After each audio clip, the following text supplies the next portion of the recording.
दोस्तों, यदि आपको हिंदू धर्म के बारे में थोड़ा सा भी ज्ञान है या आप हिंदू धर्म को मानने वाले हैं, तो आपको यह पता होगा कि 4 युगों का वर्णन हमारे ग्रंथ में मिलता है, जिसमें त्रेता युग, सतयुग, द्वापर युग और कलयुग के बारे में सुनने को मिलता है। लेकिन क्या आप जानते हैं अब तक कितने कलयुग बीत चुके हैं और हम किस कलयुग में हैं? यानी कि कलयुग और इन 4 युगों का भी चक्र होता है। जैसे घड़ी में 12 बजे के बाद एक बार फिर से 1 बजता है, वैसे ही हर कलयुग के बाद एक बार फिर से सतयुग आता है और सतयुग के बाद एक बार फिर से त्रेता, द्वापर और फिर से कलयुग।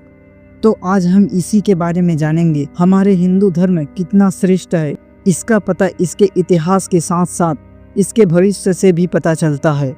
आज भी आपको हमारे हिंदू धर्म ग्रंथों में लाखों साल पुराना ज्ञान भी आसानी से मिल जाएगा, जो वैज्ञानिक महंगी सैटेलाइट से अंतरिक्ष के ग्रहों की दिशा और गुरुत्वाकर्षण बल का अंदाजा लगा रहे हैं। ज्ञान तो आज से हजारों साल पहले हमारे धर्म ग्रंथ में बताया जा चुका है। हालांकि यह बात भी सत्य है कि हमारे शास्त्रों का पूर्ण ज्ञान आज केवल 10% हिंदुओं को है, जबकि 90% हिंदू को इसके बारे में कुछ नहीं पता। ऐसा इसलिए होता है क्योंकि इसकी गणना काफी उलझी हुई है, जिसे हम आसानी से समझ नहीं पाते। लेकिन यदि आप इस ज्ञान को पाना चाहते हैं तो हमारी ये वीडियो आपकी मदद करेगी। हम आपको उसी ज्ञान को आसानी से समझने में सहायता करेंगे, जो कि आज तक आपके लिए केवल एक रहस्य था। हम सब यह तो जानते हैं कि हम जिस युग में आज जी रहे हैं वह कलयुग है, लेकिन क्या आपके दिमाग में यह कभी आया है कि यह कौन सा कलयुग है या फिर इससे पहले कितने कलयुग बीत चुके हैं? ज्यादातर लोगों को तो यह भी मालूम नहीं है कि हमारा समय का पहिया बार बार घूमता रहता है और इसी तरह हमारे युग बदलते रहते हैं। हर कलयुग, हर त्रेता युग के बाद फिर से युग बदलते हैं। तो चलिए आज यह सवाल भी हल कर देते हैं कि अब तक कितने कलयुग बीत चुके हैं और हम किस कलयुग में आज जी रहे हैं। हमारे ब्रह्मांड का निर्माण ब्रह्मा जी से हुआ है, या फिर यह भी कहना गलत नहीं होगा कि ब्रह्मा ही ब्रह्मांड है। ब्रह्मा जी का भी जन्म हुआ है और एक दिन उनकी भी मृत्यु होगी।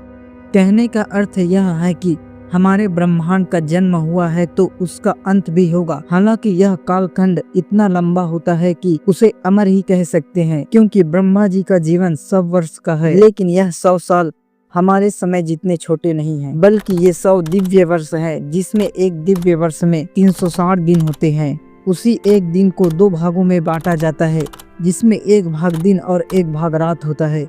इस एक भाग को एक कल्प कहा जाता है और हर एक कल्प में 14 मनवंतर होते हैं। एक मनवंतर में 71 महायुग होते हैं और एक महायुग में 4 युग होते हैं: सतयुग, त्रेतायुग, द्वापर युग और कलयुग। हमारा युग कलयुग है, जिसका कालखंड लगभग 4,32,000 सालों के बराबर है, जिसे कहते हैं हमारा समय। और अगर ऐसे ही हम अपने इस समय की गणना को ब्रह्मा जी के समय से करें तो ब्रह्मा जी का केवल एक दिन हमारे 4 अरब 32 करोड़ साल का बनता है। इससे आप समझ गए होंगे कि उनका जीवन काल कितना विशाल होगा। इस हिसाब से हम ब्रह्मा जी के 91 साल के पहले दिन में जी रहे हैं। इसके पहले कल्प के 7वें मनवंतर का समय चल रहा है और 28वां महायुग चल रहा है। ऐसे में अगर आप गिनती करेंगे तो अब तक 2,52,447 कलयुग बीत चुके हैं और हम 2,52,448वें कलयुग में जी रहे हैं। लेकिन यह इस गणना में भी एक कमी है, क्योंकि अब तक कई ब्रह्मा जी का जन्म और मृत्यु हो चुकी है और कई ब्रह्मा अलग अलग स्थानों पर ब्रह्मांड चला रहे हैं। तो हम यह भी नहीं कह पाएंगे कि अब तक कितने कलयुग बीत चुके हैं। हम यह अंदाजा जरूर लगा सकते हैं कि वर्तमान में ब्रह्मा जी के कितने कलयुग बीत चुके हैं। तो इस वीडियो में आप जान गए होंगे कि हमारा कलयुग इकलौता नहीं है, बल्कि इससे पहले भी कई कलयुग आए और उसके बाद भी कई कलयुग आते गए। आज की वीडियो में बस इतना ही।